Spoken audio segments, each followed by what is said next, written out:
మహాగణుడును రక్షకుడైన యేసుక్రీస్తు ఘనమైన నామంలో ప్రేమధార టీవీ వీక్షకులకు శుభములు తెలియజేస్తున్నాం. ఈనాటి మన ధ్యాన భాగంగా ద్వితీయోపదేశ కాండము 23వ అధ్యాయాన్ని ధ్యానించుకోబోతున్నాం. ఈ అధ్యాయంలో విశ్వాసికి శత్రువులైన మూడింటిని అనగా లోకము, శరీరము, సైతాను అనే వాటిని చూస్తాం. ఇందులో తమ తప్పు లేకపోయినా తమ శరీర వైకల్యాన్ని బట్టి, తమ పితరులు చేసిన క్రియలను బట్టి కొందరు యెహోవా సమాజంలో చేరలేకపోయిన పరిస్థితి ఆనాడు ఉంది. అయితే ఎదోమీలు, ఐగుప్తులు మాత్రము 3వ తరం నుండి యెహోవా సమాజంలో చేరవచ్చు. శత్రువులతో యుద్ధం జరిగేటప్పుడు ఎలాంటి దుష్కార్యం జరగకుండా జాగ్రత్త వహించాలి. శత్రు సైనికులను సంహరించవచ్చు, కానీ అమాయకుల ప్రాణాలు తీయకూడదు. శరీరాన్ని, పాలెమును పరిశుద్ధంగా ఉంచుకోవాలి. యజమానిని నుండి తప్పించుకున్న దాసుని మరలా ఆ యజమానికి అప్పగించకూడదు. విగ్రహారాధికుడైన యజమాని నుండి తప్పించుకొని వచ్చి నిజదేవుని సమాజంలో చేరగొరే వారికి మాత్రమే ఇది వర్తిస్తుంది. ఐగుప్తుని గూర్చి అనగా అది లోకానికి సాదృశ్యంగా ఉన్నదనే సత్యాన్ని ఇక్కడ గమనిస్తాం. ఇక ఈ అధ్యాయంలో ఇమిడి ఉన్న మరిన్ని సత్యాలను నేర్చుకునడానికి మనము సిద్ధపడదామా? సోదరీ సోదరులారా, ఈ రోజున మనం ద్వితీయోపదేశ కాండం 23వ అధ్యాయం వినబోతున్నాము. ఈ అధ్యాయమంతా సంగ్రహంగా చెబుతున్నాను, వినండి. మర్మాంగము కోయబడినవాడు యెహోవా సమాజములో చేరకూడదు. 10 తరాల వరకు అట్టివారికి సమాజములోకి ప్రవేశముండదు. అమ్మోనీయుడు, మోయాబీయుడు సమాజంలో చేరకూడదు. ఎందుకనగా వీరు ఈజిప్టు నుండి వస్తున్నప్పుడు వారు అన్నపానములు తీసుకొని మీకు ఎదురు రాలేదు. పైగా మిమ్మును శపించడానికి బహుమానమిచ్చి మెసొపొతేమియా నుండి బిలామును పిలిపించుకున్నారు. అయితే మీ దేవుడైన యెహోవా మిమ్మును ఎంతో ప్రేమించాడు గనుక మీ నిమిత్తము ఆ శాపాన్ని ఆశీర్వాదంగా మార్చాడు. నీ దినములన్నిటా ఎన్నడూ వారి క్షేమమునైనా మేలునైనా విచారింపకూడదు. సోదరీ సోదరులారా, ఈ అధ్యాయంలో లోకము, శరీరము, సైతాను మనకు కనిపించడం ఒక విశేషం. ఈ మూడింటికి వినాశనకరమైన దుష్టశక్తి ఉన్నది. ఈ మూడు విశ్వాసికి ప్రబల శత్రువులు. దేవుని వాక్యం తేటగా మాట్లాడుతుంది. మధ్యయుగంలో పాశ్చాత్య దేశాలలో అవినీతి, అన్యాయం పెచ్చుమీరిపోయాయి. ఆ రోజుల్లో కొందరు విరక్తి చెంది క్రైస్తవ సన్యాసులైపోయారు. అయితే దేవునికి అలాంటి సన్యాసం ఇష్టం లేదు. విశ్వాసులలో కొందరు అతిభక్తి గలవారున్నారు. వీరు కొన్ని అలవాట్లను మానారు, కొన్ని కోరికలను జయించారు. అయితే వారిలో సంతోషమేమీ ఉండదు. ఎప్పుడూ ఏదో పోగొట్టుకున్న వారి వలె ముఖం వేలాడవేసుకుని ఉంటారు. లోక సంబంధమైన ఆశలను అదే పనిగా ఖండిస్తుంటారు. వీరు దొంగ భక్తులు. వీరిది కొంగ జపం. వీరిలో రహస్యంగా దాక్కున్న లౌకిక ఆశలు కొన్ని ఉంటాయి. అవి వారితో దోబూచులాడుతుంటాయి. వాటిని ఎన్నడూ బయటపెట్టరు. భక్తులలాగానే నటిస్తుంటారు. మేము ప్రత్యేకించబడ్డాము అంటారు. వీరిది సన్యాసి మనస్తత్వం, కపట వైరాగ్యం. అలాంటి వారిని దేవుడు నమ్మడు. దేవుని సమాజంలో దుర్బీజులకు తావులేదు. నీవు తిరిగి జన్మించితేనే కాని దేవుని రాజ్యంలో ప్రవేశింపలేవు. దేవుని వాక్య బీజం చేత పుట్టిన వారే దేవుని కుమారులు, కుమార్తెలు. నీకు క్రైస్తవ మతం ఉండవచ్చు, కాని నీవు తిరిగి జన్మించి ఉండకపోవచ్చు. నికోదేము ఒక పరిసయుడు, మత సంబంధి, ప్రజానాయకుడు. అతడు మతనాయకుడు కూడా, కాని అతడు దుర్బీజుడు. ఎందుకనగా అతడు తిరిగి జన్మించి ఉండలేదు. యోహాను సువార్త 3వ అధ్యాయం 3వ వచనం, నీవు కొత్తగా జన్మిస్తేనే కాని దేవుని రాజ్యమును చూడలేవు. ఈ రోజుల్లో చాలామంది బాప్తిస్మం పొంది ఉండవచ్చు, కాని వారు నూతన జన్మ పొందని వారు. నూతన జన్మలేనివాడు దుర్బీజుడు. అతడు పరలోకానికి వెళ్ళడు. అక్కడికి వెళ్ళేవారంతా దేవుని కుమారులు, కుమార్తెలు, దేవుని వారసులు. సోదరుడా, సోదరి, నీవు తిరిగి జన్మించావా? యేసుక్రీస్తు నీ రక్షకుడా? తనను ఎందరు అంగీకరించారో వారికందరికీ, అనగా ఆయన నామమందు విశ్వాసముంచిన వారికి దేవుని పిల్లలు అగుటకు ఆయన అధికారం అనుగ్రహించాడు. వారు దేవుని వలన పుట్టిన వారే కాని రక్తము వలననైనా, శరీరేచ్ఛ వలననైనా, మానుష్యేచ్ఛ వలననైనా పుట్టినవారు కారు. నీవు ప్రజల దృష్టిలో మంచి క్రైస్తవుడవు అయి ఉండవచ్చు, మత సంబంధమైన అర్హతలు నీకు ఎన్నో ఉండవచ్చు. కాని నీవు దేవుని కుమారుడవై ఉండకపోతే దుర్బీజుడవే. ఇప్పుడు ద్వితీయోపదేశకాండం 23వ అధ్యాయం 7-8 వచనాలు వినండి. ఎదోమీయులు నీ సహోదరులు గనుక వారిని ద్వేషించకూడదు. ఈజిప్టు దేశంలో నీవు పరదేశివై ఒకప్పుడు ఉన్నావు గనుక ఈజిప్టు వారిని ద్వేషించకూడదు. వారికి పుట్టిన పిల్లల్లో 3వ తరం వారు యెహోవా సమాజంలో చేరవచ్చు. ఆదికాండంలో మనం విన్నాము, ఎదోము అంటే ఏశావు. ఏశావు, యాకోబు ఇద్దరూ కవల పిల్లలు. అమ్మోను, మోయాబులను శత్రువులుగా పరిగణించాలి. అయితే ఎదోమీయులు సోదరులు గనుక వీరిని ద్వేషించకూడదు. ఈ రోజున విశ్వాసులు ఇందులో ఒక పాఠం నేర్చుకోవాలి. ఏశావు పాత స్వభావానికి సంకేతం. అతడు శరీర సంబంధి. శరీరాన్ని నలగొట్టి లోబరుచుకోవాలి నిజమే గాని స్వప్రయత్నంతో దానిని జయించలేము. శరీరాన్ని అక్షరాలా నలగొట్టినంత మాత్రాన అది లోబడదు. శరీరాన్ని ద్వేషించమని కాదు, దానికి లోబడవద్దు. పాత స్వభావం మనల్ని వశపరుచుకోకూడదు. శరీరానుసారమైన మనస్సు దేవునికి విరోధం. అయితే అది మనలోనే ఉన్నది. దానిని ద్వేషించినంత మాత్రాన అది లోబడదు. ఈజిప్టును ద్వేషించవద్దు. ఎందుకనగా నీవు ఒకప్పుడు ఆ దేశంలో పరదేశివి, పరాయివాడివి. గమనించాలి, ఈజిప్టు లోకానికి సంకేతం. 1 యోహాను 2వ అధ్యాయం 15వ వచనం ఏమంటున్నది? ఈ లోకమునైనను లోకములో ఉన్న వాటినైనను ప్రేమించవద్దు. ఎవడైనను లోకమును ప్రేమించిన ఎడల తండ్రి ప్రేమ వానిలో ఉండదు. లోకమును ప్రేమించవద్దు అంటే అర్థమేమిటి? మన చుట్టూరా ఉన్న సృష్టి, ప్రకృతి సౌందర్యం, మన ఇండ్లు, మన వాహనాలు ఇవన్నీ లోకములోనివే కదా. అయితే వీటిని దేవుని కంటే ఎక్కువ ప్రేమించకూడదు. వాటిని అసహ్యించుకోమని కాదు, వాటికి అమ్ముడు పోకూడదు. మనం ఈ లోకంలో పరదేశులము, యాత్రికులము. ఈ లోకాన్ని అనగా శరీరాశ, నేత్రాశ, జీవపు డంబాన్ని ఎవ్వరూ మరమ్మతు చెయ్యలేరు. అయితే ఈ లోకానికి మనం సువార్త ప్రకటించాలి. మనం యాత్రలో ఉన్నాము, ప్రయాణ మధ్యంలో ఉన్నాము. అందుచేత జీవన వ్యాపారాలలో చిక్కుకోకూడదు. ఇప్పుడు ద్వితీయోపదేశకాండం 23వ అధ్యాయం 9వ వచనం నుండి పరిశుద్ధతను గూర్చి చెప్పబడింది. నీ సేన శత్రువులతో యుద్ధానికి బయలుదేరేటప్పుడు ఏ దుష్కార్యము చేయకుండా జాగ్రత్త పడాలి. రాత్రి జరిగిన దాని వలన మైలపడినవాడు నీలో ఉన్న ఎడల వాడు శిబిరము వెలుపలికి వెళ్ళిపోవాలి. అతడు శిబిరములో చేరకూడదు.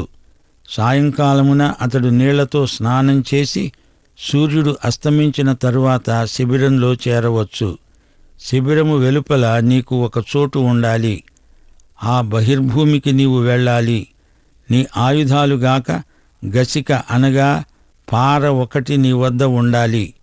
నీవు బహిర్భూమికి వెళ్ళేటప్పుడు దానితో తవ్వి వెనుకకు తిరిగి నీ మలమును కప్పివేయాలి. నీ శిబిరం పరిశుద్ధంగా ఉండాలి. ఎందుకనగా యెహోవా అక్కడ సంచరిస్తూ ఉంటాడు. ఆయన నిన్ను విడిపిస్తాడు. నీ శత్రువులను నీకు అప్పగిస్తాడు. నీలో ఏదైనా అసహ్యమైనది కనిపిస్తే నిన్ను విడిచిపెడతాడు గనుక జాగ్రత్తగా ఉండాలి. వారు యుద్ధంలో ఉన్నారు. వారి యుద్ధ శిబిరాలు ఎంతో పరిశుభ్రంగా ఉండాలి. పరిశుభ్రత పరిశుద్ధతకు సంబంధించినదే.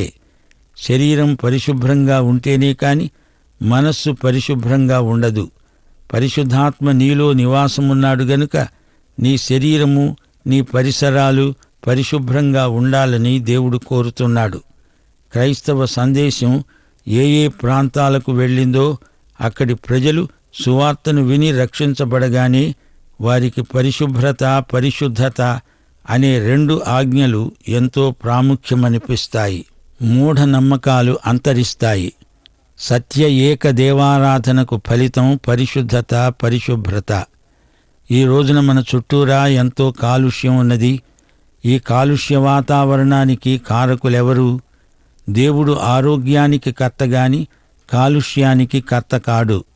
దేవుడు మనకు మంచి నీరు, గాలి ఇచ్చాడు. అయితే వీటిని కలుషితం చేసినవాడు మానవుడే.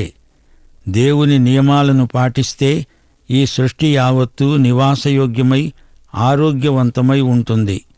ఆరోగ్యమే మహాభాగ్యము అన్నారు పెద్దలు. మహాభాగ్యమే కాదు, అది గొప్ప దీవెన. దేవుడిచ్చే ఆరోగ్యం దేవుని బిడ్డలు కాపాడుకోవాలి, పెంపొందించుకోవాలి. పరిశుభ్రత, పరిశుద్ధతలో భాగమే. మానవుని మనస్సు పరిశుద్ధమై క్రియలు కూడా పరిశుద్ధమై ఉండాలని దేవుడు ఎంతగానో కోరుతున్నాడు. మనము ఈ లోకంలో పరిశుద్ధులం. ఎందుకో నన్నింతగా నీవు ప్రేమించితివో దేవా, అందుకో నా దీన స్తుతి పాత్ర. హల్లెలూయా యేసయ్యా.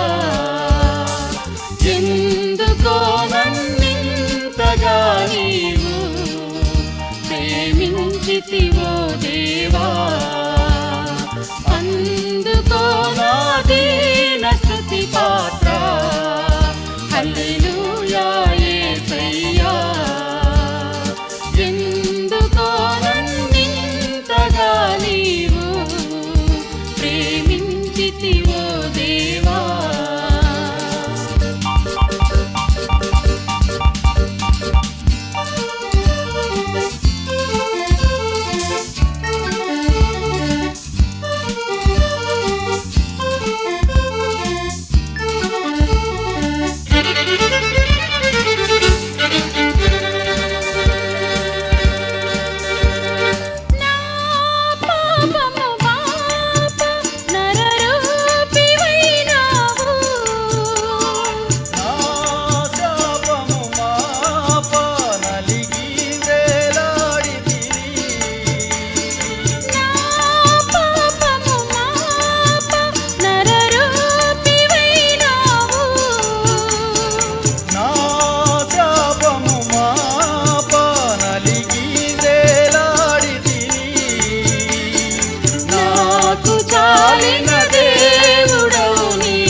నీవు ప్రేమించితివో.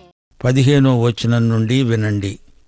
తన యజమానుని వద్ద నుండి నీ వద్దకు వచ్చిన దాసుణ్ణి వాని యజమానికి అప్పగించకూడదు. అతడు తన ఇష్టప్రకారం నీ గ్రామములలో ఒకదానియందు తాను ఏర్పరచుకొనిన చోట నీతో కలిసి మీ మధ్య నివసించాలి. నీవు వానిని బాధించకూడదు. ఇశ్రాయేలు కుమార్తెలలో ఎవతి కూడా వేశ్యగా ఉండకూడదు, అనగా దేవదాసిగా ఉండకూడదు. ఇశ్రాయేలు కుమారులలో ఎవడు పురుషగామిగా, అనగా పురుష సంయోగిగా ఉండకూడదు. పడుపు సొమ్మునే కాని, కుక్క విలువనే కాని మొక్కుబడిగా నీ దేవుడైన యెహోవా ఇంటికి తేకూడదు. ఏలయనగా ఆ రెండు నీ దేవుడైన యెహోవాకు హేయమైనవి. ప్రియ శ్రోతలు వింటున్నారా? ఇశ్రాయేలు ప్రజల మధ్య వేశ్యలు, పురుష సంయోగులు ఉండడానికి వీల్లేదు. అన్యాయంగా సంపాదించిన ధనాన్ని దేవునికి కానుకగా ఇవ్వకూడదు. వేశ్య తన పడుపు వృత్తి చేత సంపాదించిన ధనాన్ని దేవునికి ఇస్తానంటే ఆయన అది అంగీకరించడు. ఎందరో వ్యాపారస్తులున్నారు. వారు సంపాదించిన నల్లధనాన్ని సంఘానికి విరాళంగా ఇస్తానంటే అది ఎట్టి పరిస్థితులలోనూ అంగీకరించకూడదు. అన్యాయంగా డబ్బు సంపాదించిన వారు దానధర్మాలు చేసి పేరు ప్రఖ్యాతులు గడించుకోవాలని చూస్తారు. నీవు వెండినే కాని, ఆహార ద్రవ్యమునే కాని, వడ్డీకి ఇవ్వబడిన దేనిని నీ సహోదరులకు వడ్డీకి ఇవ్వకూడదు. అన్యునికి వడ్డీకి బదులు ఇయ్యవచ్చును గాని నీ సహోదరులకు వడ్డీకి బదులు ఇవ్వకూడదు. వాగ్దత్త భూమిలో నీ దేవుడైన యెహోవా నీవు చేసే కృషి అంతటిలో నిన్ను ఆశీర్వదించాలి. ఒక సోదరుడు మరొక సోదరుని వద్ద వడ్డీ వసూలు చేయకూడదు. నీవు నీ దేవుడైన యెహోవాకు మొక్కుకొనిన తరువాత ఆ మొక్కుబడిని చెల్లించటంలో తడవు చేయకూడదు. దేవుడు తప్పక నీ వలన దానిని రాబట్టుకుంటే అది నీకు పాపమవుతుంది. నీవు మొక్కుకొనని ఎడల నీ యందు ఆ పాపం ఉండదు. నీ పెదవుల నుండి బయలుదేరిన మాటను నెరవేర్చుకొని నీ దేవుడైన యెహోవాకు మొక్కుకొనిన ప్రకారం నీవు నీ నోట పలికినట్లు స్వేచ్ఛార్పణ అర్పించాలి. దేవునికి ఏదైనా మొక్కుకుంటే అది స్వచ్ఛంద అర్పణము మొక్కుకోవలసిందని నిన్ను ఎవ్వరూ బలవంతం చెయ్యరు. అయితే చేసుకున్న మొక్కుబళ్ళు తప్పనిసరిగా చెల్లించాలి. నీ పొరుగువాని ద్రాక్ష తోటకు వచ్చేటప్పుడు నీ ఇష్టప్రకారం నీకు చాలినంత వరకు ద్రాక్ష పండ్లు తినవచ్చు గాని నీ పాత్రలో వాటిని వేసుకొనకూడదు. నీ పొరుగువాని పంట చేనికి వచ్చేటప్పుడు నీ చేతితో వెన్నులు తుంచుకోవచ్చును గాని నీ పొరుగువాని పంట చేని మీద కొడవలి వెయ్యకూడదు. ఒకసారి యేసుప్రభు శిష్యులు పొలములో పడి వెళుతున్నారు. వారికి ఎంతో ఆకలైంది. వారు కంకులు తుంచుకొని తిన్నారు. అది న్యాయసమ్మతమే. పొలము యజమాని దానికి అభ్యంతరం చెప్పకూడదు. సోదరీ సోదరులారా, దేవుని సమాజంలోకి చేరడానికి ఎవరికి యోగ్యత ఉన్నది? ఎవరు అనర్హులు? అందులోకి అందరికీ ప్రవేశం లేదు. అమ్మోనీయులు, మోయాబీయులు అందులో చేరటానికి వీలు కాదు. ఈ రెండు జాతులు దుర్బీజులు. ఆదికాండం 19వ అధ్యాయం 30 నుండి 38వ వచనం వరకు ఈ వృత్తాంతం చెప్పబడింది. లోతు అతని 2 కుమార్తెలు ఒక గుహలో నివసించారు. లోతు యొక్క 2 కుమార్తెలు అవాచ్యమైన పని చేశారు. 2 పిల్లలను కన్నారు. పెద్దవాడు మోయాబు, చిన్నవాడు బెన్నమ్మి. అతడు అమ్మోనీయులకు మూల పురుషుడు. ఈ అధ్యాయం 2వ వచనంలో కుండు యెహోవా సమాజంలో చేరకూడదు అని ఉంది. కుండు అంటే దుర్బీజుడు. ఈజిప్టు వారు, ఎదోమీయులు వీరందరినీ గురించి ఇశ్రాయేలీయులు జాగ్రత్తగా వ్యవహరించాలి. ఈ అధ్యాయంలో 10 నుండి 14వ వచనం వరకు పరిశుద్ధతను గురించి చెప్పబడింది. ఇవి ఆరోగ్య సూత్రాలు. వీటిని దేవుని ప్రజలు పాటించి తీరాలి. బయట నుండి వచ్చిన దాసులకు కూడా ఆశ్రయం ఇవ్వాలి. అతనికి ఇష్టం వచ్చిన చోట ఉండవచ్చు. దేవుని యొక్క ఉదార స్వభావం మనమిక్కడ చూడవచ్చు. ఒక జాతిగా, ఒక సమాజంగా ఇశ్రాయేలీయులు ఉన్నత నైతిక ప్రమాణాలు పాటించాలి. మత విషయిక భ్రష్టత్వాన్ని దేవుడు సహించడు. దేవదాసీ విధానం దేవునికి హేయమైనది. ఇశ్రాయేలు సోదరునికి సొమ్ము వడ్డీకియ్యకూడదు. దేవునికి మొక్కుకున్నది చెల్లించి తీరాలి. అన్యాయార్జితమైన డబ్బు దేవునికి అర్పించకూడదు, అది నిషిద్ధం. 24, 25 వచనాల్లో ఒక నైతిక సూత్రం ప్రతిపాదించబడింది. దాత ఊరికే ఇస్తున్నాడు గదా అని అతిగా రాబట్టుకునే ఆశ నీచ బుద్ధి. అలాంటి వైఖరిని దేవుడు గర్హిస్తున్నాడు. ద్రాక్ష తోటలోనికి వెళ్ళి ఉచితంగా నీవు తినగలిగినన్ని పండ్లు తినవచ్చు గాని ఇంకా కొన్ని మూటగట్టుకొని ఇంటికి తీసుకువెళతానంటే అది గొప్ప నేరం, అది దొంగతనంతో సమానం. పొరుగువానిది ఏదీ ఊరికే ఆశించకూడదు, పరద్రవ్యాన్ని దొంగిలించకూడదు. ధనాపేక్ష చెడ్డది, పరధనాపేక్ష ఇంకా చెడ్డది. సోదరీ సోదరులారా, ఈ అధ్యాయంలో 17, 18 వచనాలలో వేశ్య విషయం ప్రస్తావించబడింది. వేశ్యావృత్తి దేవుని దృష్టిలో మిక్కిలి హేయమైన వృత్తి. ఇశ్రాయేలు ప్రజలకు ఈ సంగతి బాగా తెలుసు. కాని అన్యమతాల ప్రభావం వల్ల ఈ అవినీతి వైపు మొగ్గు చూపారు. దేవదాసీలు అనే దుష్ట సాంప్రదాయం ఇశ్రాయేలులో లేదు, అది అన్యమత విధానం. ప్రతి దేవస్థానంలో ఒక దేవదాసి ఉండడం పరిపాటి. వేశ్యా సంగమం నరకపాత్రమైన పాపమని బైబిలు చెబుతోంది. వివాహానికి బయట లైంగిక సంబంధాలు జాతీయ అరిష్టానికి దారితీస్తాయి. వివాహ పరిధిలో లైంగిక సంబంధం పవిత్రమైనది అని దేవుడు చెప్తున్నాడు. హెబ్రీ పత్రిక 13వ అధ్యాయం 4వ వచనం, వివాహము అన్ని విషయములలో ఘనమైనదిగాను పానుపు నిష్కల్మషమైనదిగాను ఉండాలి. వేశ్యాసంగులకు వ్యభిచారులకు దేవుడు తీర్పు తీరుస్తాడు. సోదరీ సోదరులారా, వివాహానికి బయట స్త్రీలు పురుషులు ఎట్టి లైంగిక సంబంధాలు పెట్టుకోకూడదు. ఈ విషయం నేటి యువతరానికి పదే పదే ప్రబోధిస్తున్నాము. లైంగిక విశ్వసనీయత భార్యాభర్తలకు ఒకరి పట్ల ఒకరికి ఉండాలి, లేకపోతే అది వివాహం కానే కాదు. 2 పేతురు 2వ అధ్యాయం 15వ వచనం, తిన్నని మార్గమును విడిచి బెయోరు కుమారుడైన బిలాము పోయిన మార్గమును బట్టి తోవ తప్పిపోయారు. యూదాపత్రిక 11వ వచనంలో దేవుడంటున్నాడు, అయ్యో వారికి శ్రమ, వారు కయీను నడిచిన మార్గమున నడిచారు. బహుమానము పొందవలెనని బిలాము నడిచిన తప్పుదోవలో ఆతురముగా పరిగెత్తారు. కోరహు చేసినట్లు తిరస్కారం చేసి నశించారు. ఈ రోజున మనం ఈ హెచ్చరికలను పాటించాలి. సోదరీ సోదరులారా, ఈ అధ్యాయంలో యెహోవా సమాజం పేర్కొనబడింది. ఈ సమాజంలోకి చేరదగిన వారెవరో ప్రస్తావించబడింది. దేవుడు అందరినీ ప్రేమిస్తున్నాడు. హృదయపూర్వకంగా ఆయన వైపునకు ఎవరు మరలుతారో వారందరినీ, పశ్చాత్తప్తులైన వారినందరినీ చేర్చుకోవడానికి ఆయన సిద్ధంగా ఉన్నాడు.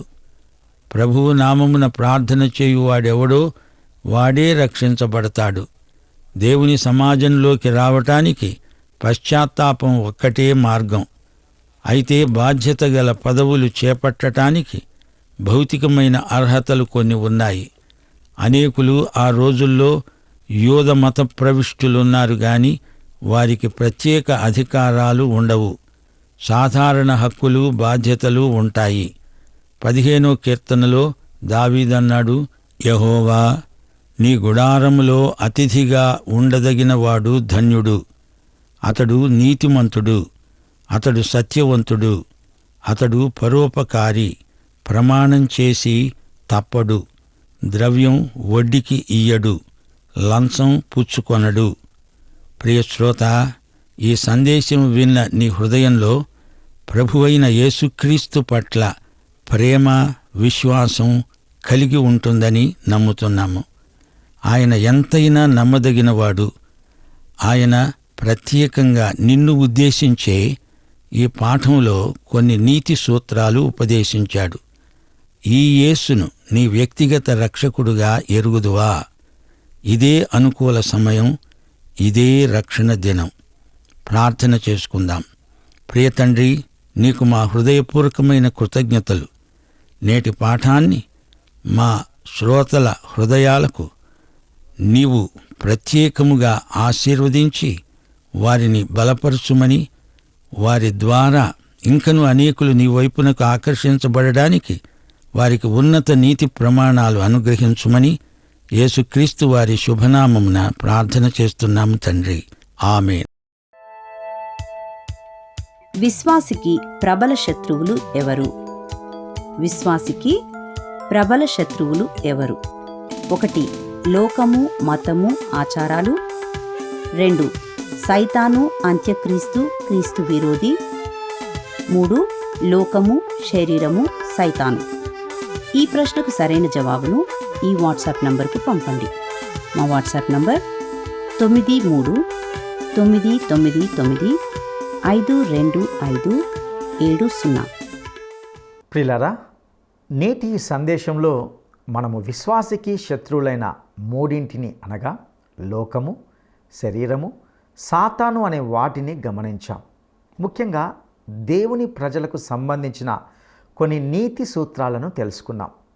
ఇందులో ఐగుప్తుని గూర్చి అనగా అది లోకమునకు సాదృశ్యంగా ఉన్నదనే సత్యాన్ని ఇక్కడ గమనించాం. ఈ లోకమునైనను లోకంలో ఉన్నవాటినైనను ప్రేమింపకుడి. లోకంలో ఉన్నవాటికి మనము అమ్ముడు పోకూడదు. ఈ లోకంలో ఉన్న శరీరాశ, నేత్రాశ, జీవపు డంబమును ఎవ్వరు కూడా మరమ్మతు చేయలేరు. విశ్వాసులుగా మనము ఈ లోకానికి సువార్తను ప్రకటించాలి, అంతేకాని ఈ జీవన వ్యాపారంలో చిక్కుకొనకూడదు. మనము శారీరకంగా మరియు ఆధ్యాత్మికంగా 2 విధాలుగా పరిశుద్ధంగా, పవిత్రంగా ఉండాలని హెచ్చరించబడ్డాం. మన పరిసరాలను పరిశుభ్రంగా ఉంచుకోవాలి. రక్షించబడిన వారికి పరిశుద్ధత, పరిశుభ్రత ఈ 2 ఎంతో ప్రాముఖ్యమైన విషయాలుగా ఉంటున్నాయి. సత్య దేవారాధనకు ఫలితం పరిశుద్ధత, పరిశుభ్రత. దేవుడు ఆరోగ్యానికి కర్త కానీ కాలుష్యానికి కాదు. మానవుడే దేవుడిచ్చిన మంచి నీటిని, గాలిని కలుషితం చేశాడు. దేవుని నియమాలను పాటిస్తే ఈ సృష్టి యావత్తు నివాసయోగ్యమై ఆరోగ్యవంతమై ఉంటుంది. ఆరోగ్యమే మహాభాగ్యమే కాదు కానీ అది గొప్ప దీవెన కూడా. దేవుడిచ్చే ఆరోగ్యాన్ని దేవుని బిడ్డలు కాపాడుకోవాలి. పరిశుభ్రత, పరిశుద్ధతలో భాగమే. మానవుడు పరిశుద్ధుడుగా ఉండాలని, క్రియలు కూడా పరిశుద్ధంగా ఉండాలని దేవుడు ఎంతో కోరుచున్నాడు. అన్యాయంగా సంపాదించిన ధనాన్ని దేవునికి కానుకగా ఇవ్వకూడదు. అన్యాయంగా సంపాదించిన దానిని దేవుడు దాన్ని అంగీకరించడు, ఆస్వాదించడు. అది దేవునికి అంగీకార యోగ్యం కాదు. నీకు సంబంధించిన దానిని వడ్డీకి ఇవ్వకూడదు. మొక్కుకున్న దానిని తడవు చేయక చెల్లించాలి. దేవదాసి విధానము దేవునికి హేయము.